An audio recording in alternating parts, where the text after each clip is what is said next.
So when it comes to evaluating startups, there's primarily three things that I look at which inform my thesis. And I start with sort of looking at the potential market size that the team is working on. And I say potential market size because a lot of products and services don't have an immediate market, but they could have a future market.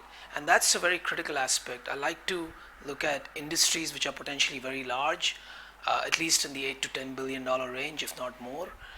And the reason is that large industries often are very forgiving, and they give you a lot of room for creativity and innovation in creating businesses. So that's one aspect. The second is, of course, the team.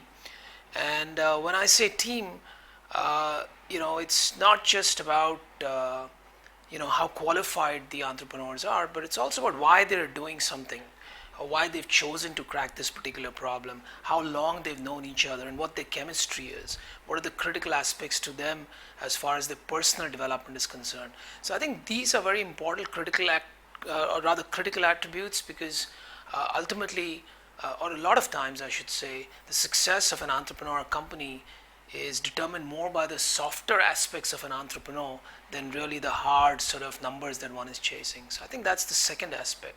And the third aspect that I try to look out for is whether or not the company is targeting something which is at the inflection of certain trends. So with digitization happening over the last several years, what we are seeing is lots of industries, pretty much every industry I'd say, is going through some level of an inflection. And if you can catch those trends right before they take off, in terms of opportunities, so let's take cab sharing, right?